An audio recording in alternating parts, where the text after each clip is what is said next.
Howdy folks, it's Will here from Flow Mountain Bike, and this next to me here is the brand new Specialized Kenevo SL.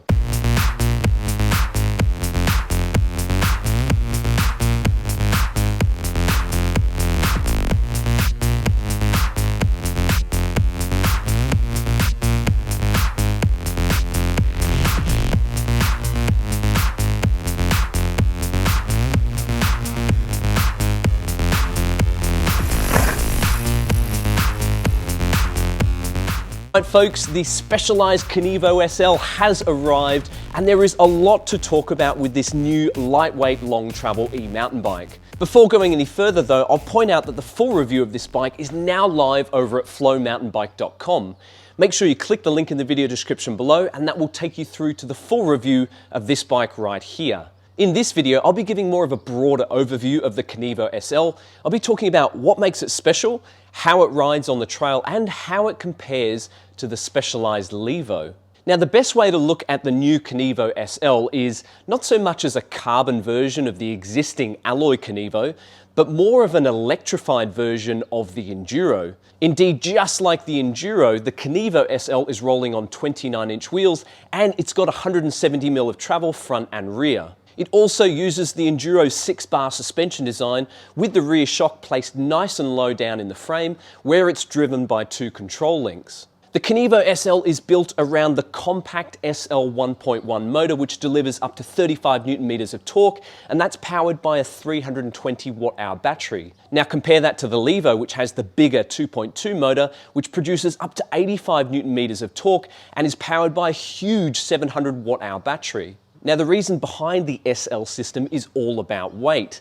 The motor and battery in the Kenevo SL saves 3 kilos over the Levo. Also, the frame can be made lighter thanks to that slimmer down tube and the smaller motor housing. The result of all that is a claimed weight of 18.8 kilograms for the S-Works Kenevo SL. To put that in perspective, that's barely 4 kilos heavier than an Enduro.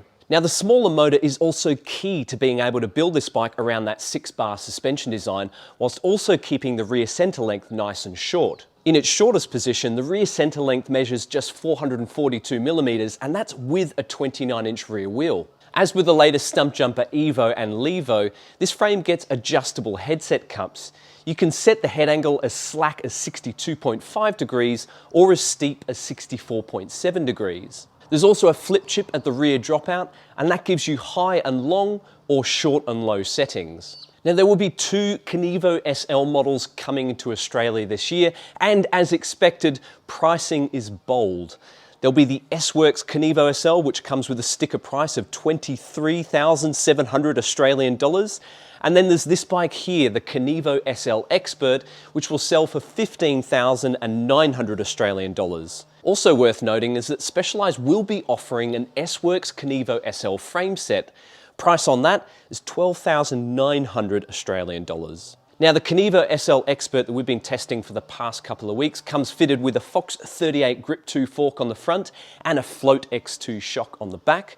We've got a SRAM X01 Eagle 1x12 drivetrain with alloy Praxis cranks, SRAM Code RS brakes with a whopping 220mm rotor up front and a 200mm rotor on the back, a Roval Traverse alloy wheel set with 30mm wide rims, and a Specialized Butcher 2.3-inch tyre combo with the sticky T9 compound on the front and the firmer T7 compound on the rear. Confirmed weight for our test bike is just 19.12 kilograms, and that's weighed with the tyres set up tubeless and without pedals. Now, at 175 centimeters tall, I've been riding the S3 size in the Kenevo SL Expert. And that's the same size that I've tested in the latest Stumpjumper Evo, Enduro, Kenevo, and Levo. However, seat post insertion is a little limited on the Kenevo SL because the seat tube is interrupted by that shock tunnel. With clip-in pedals, I found the saddle height to be absolutely spot on, but with flat pedals, I couldn't actually get the saddle down low enough. Not helping things, the X-Fusion dropper post is quite long for its given 150mm of travel.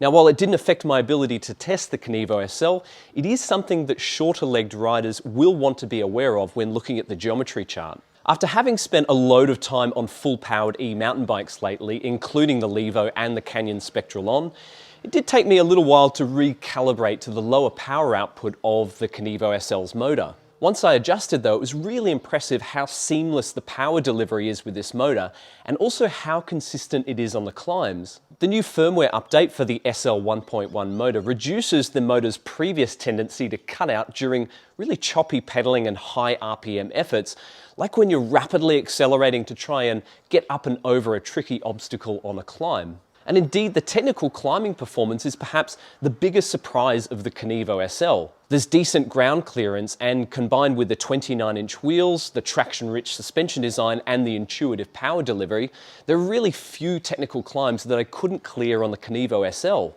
Of course, it doesn't have the same grunt as a full-size motor on really steep and long climbs, and overall my average climbing speed was lower on the Kenevo SL compared to the Levo. But on loose, awkward technical climbs, I actually preferred the Kenevo SL. There's less lurching from that smaller motor, and the lower overall weight meant there was less deceleration anytime I had to get off the gas and ratchet the pedals to avoid a rock strike. Of course, it's on the descents where this bike really shines though. The Enduro's 6-bar suspension platform already keeps the center of mass quite low, but the Kenevo SL takes it to the next level with a motor and battery placed quite centrally and low down in the frame. The result is a ton of stability at speed, and it has to be said that the suspension on this bike is outrageously good. The buttery plush performance allows the Kenevo SL to flutter over the top of rock gardens, with the rear wheel getting out of the way quickly when meeting square edge hits at speed. Because it carries so much momentum and does it with so much control,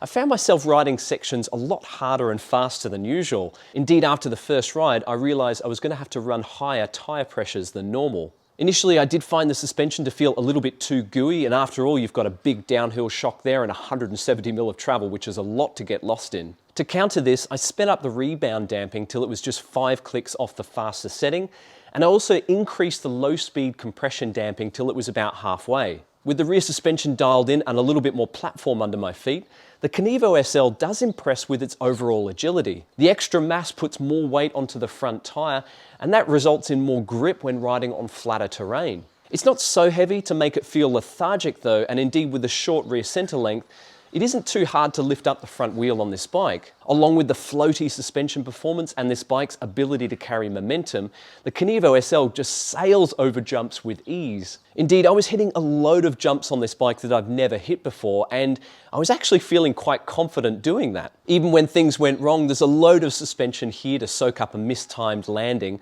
providing a large safety net when you're riding above your pay grade. The only major issue I encountered with the Kenevo SL test bike was with the Fox 38. After the first ride, it was feeling kinda harsh, and it was topping out pretty hard too. After fitting the shock pump, I discovered the air spring had lost around 20 psi of pressure.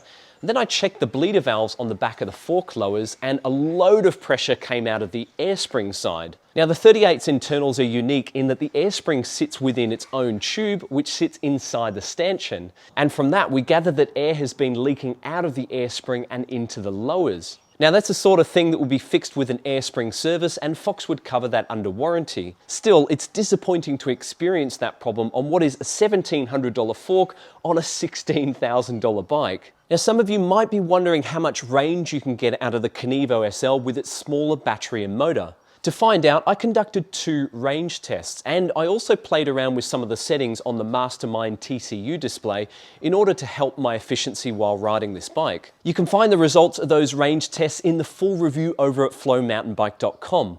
Click the link in the video description below to check it out, along with a comparison between the Kenevo SL and some of the other full-powered e-mountain bikes that we've tested. You may also be wondering that given we've tested the latest Levo, how does the Kenevo SL compare? Well, the Levo isn't radically different in terms of travel. It's a little bit shorter with a 160mm fork and 150mm of rear travel, but it does have a mullet wheel setup with a 27.5-inch rear wheel. It also gets the full-size 2.2 motor and a 700 watt-hour battery, and certainly if it's maximum range and maximum riding speed that you're after, the Levo is still the obvious choice. That said, the belt-driven motor in the Levo is quieter on the trail, and the mullet setup does deliver more agile and intuitive handling. Along with a slightly less aggressive geometry, the Levo has a more approachable demeanour that will make it more appealing to a wider range of riders. It's also the reason why the Levo is available in 6 sizes, whereas the Kenevo SL is only available in 4.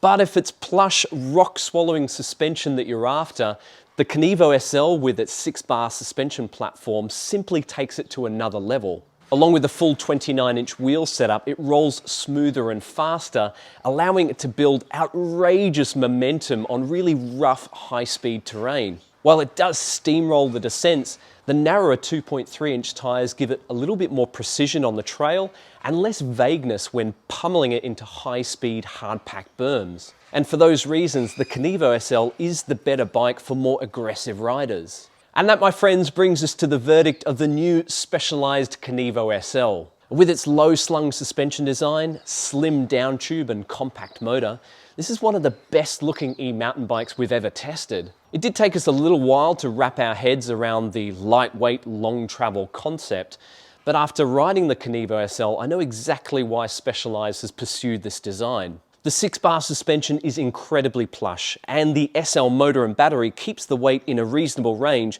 that helps to improve stability and traction without adding so much as to detract from its technical handling. If you still don't see the point of the smaller battery and motor though, this bike isn't for you. You're better off sticking to the Levo or the Alloy Kenevo. But for those riders who are on the lookout for a new bike and are currently tossing up between a regular enduro bike and an e-mountain bike, the Kenevo SL may just be exactly what you've been looking for. Now, if you'd like to read more about my experience of testing the Kenevo SL, make sure you click that link in the video description below to read the full review of this bike right here. If you've got any questions for me about the Kenevo SL, chances are they'll already be answered in the full review. Though, put any other questions you've got in the comments below and I'll do my best to answer them for you. If you enjoyed this video, give us a thumbs up and make sure you subscribe to our YouTube channel for plenty more video reviews coming your way soon. Otherwise, that's it from me, guys. I hope you enjoyed this video and I'll see you next time. Tooroo!